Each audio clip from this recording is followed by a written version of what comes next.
Hello everyone, it's MotherGeek here. Welcome to my YouTube Christmas book advent. It's time to open another book. I wonder which one we're reading today. Let's see. A Christmas Tree Adventure and Other Christmas Stories, published by Miles Kelly. This book contains 4 different stories: Christmas Under the Snow, A Christmas Tree Adventure, Raggedy Andy's Smile, and The Christmas Party.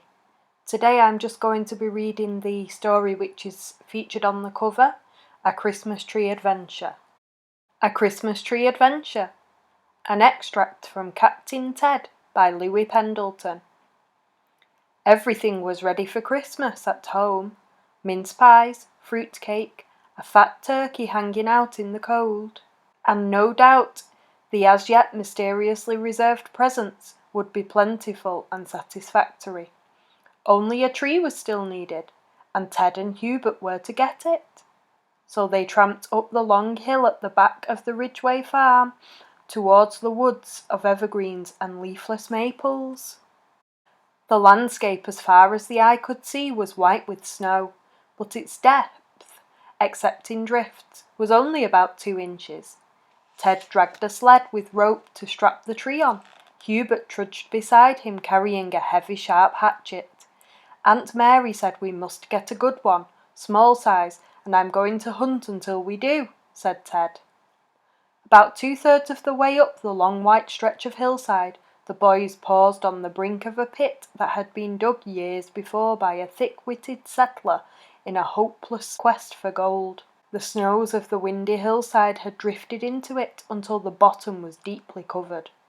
The boys paused to take a look into the big pit, and then continued on their way up the remaining stretch of open hillside. They explored the woods for a 1/4 of a mile or more before they found just the sort of gracefully branching spruce that they wanted.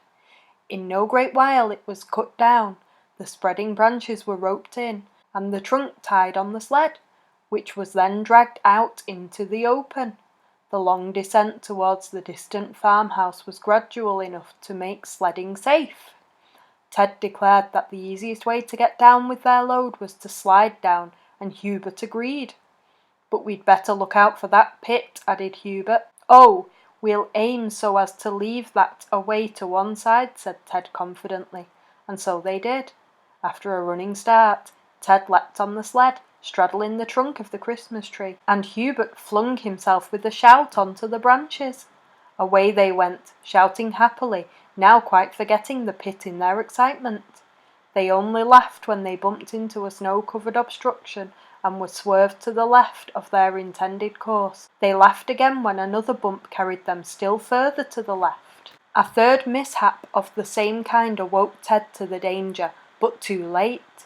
He had hardly begun to kick his heels into the snowy surface whirling past in an effort to change their course and to shout, "Look out!" in great alarm, when Hubert, whose view was obstructed by the branches of the spruce, became aware of a sudden silence and felt himself sinking through space. The younger boy scarcely realized that they had gone over the brink of the pit until he found himself floundering at the bottom in the snow, which happily was deep enough to break the force of their fall. As soon as he found that neither Hubert nor himself had been harmed, Ted laughed over their struggles in snow up to their waists, but Hubert thought it was no laughing matter. "We certainly were fools to try it," admitted Ted. He floundered up to a higher level of the pit's bottom, where the snow was only about 2 feet deep, extended a hand to Hubert, and then pulled the tree-laden sled after them. "Now, how are we going to get out?" he asked excitedly. "We can't get out," said Hubert, looking around at the pit's steep sides. "But we must, Hugh. Anyhow, someone's sure to come along." But nobody did. They shouted again and again, as time passed, and listened in vain for an answer. Meanwhile, Ted tried every means of escape he could think of. He first proposed to cut deep steps into the side of the pit, but the hatchet could not be found. Hubert had either lost his grip on it as they were sledding down the hill, or it was now somewhere under the deep snow in the bottom of the pit. Ted next proposed to throw the rope around a sapling that hung over the very brink some 15 feet above their heads. He unstrapped the Christmas tree from the sled, coiled half the rope, and attempted to throw it over the sapling. Several times he succeeded in throwing the coil as high as the top of the pit, but always failed to throw it around the little tree. "Oh, it's no use," groaned Hubert at last. "We'll never get out." "Now, Hubert, you mustn't give up," urged Ted. "Boy Scouts don't give up. We'll get out somehow. But we'll have to stay here until tomorrow, and we'll freeze to death. I'm nearly frozen now."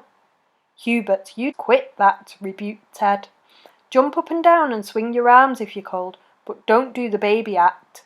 Hubert was silenced. He exercised his numb limbs as advised, and watched Ted as he prepared to try out yet another plan. With his pocket knife, Ted picked stones out of the side of the pit until he found one he thought might serve his purpose, an oblong, jagged bit of rock around which the rope could be securely tied. Again and again Ted threw this stone, the rope trailing after it, without succeeding in sending it around the sapling.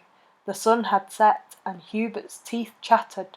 When almost ready to give up, it occurred to Ted to toss the stone up with both hands, and all his strength, aiming half a foot to the right of the leaning sapling.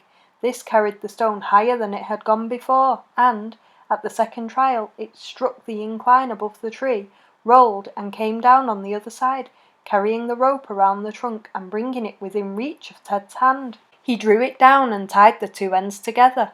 Within 5 minutes Ted had clambered out of the pit. Then Hubert began his struggle to follow, but Ted stopped him, insisting that both the sled and the Christmas tree be drawn out first. Then Hubert, with the rope tied around his waist, was hauled to the upper level after much effort and some strain on the part of both the boys. "I'll never slide down that hill again," vowed Hubert as they neared the cheeringly lit farmhouse, dragging the sled and tree. But Ted only said, "I'm glad we managed to get out without help." The end. Thanks for watching. Check back tomorrow for another story.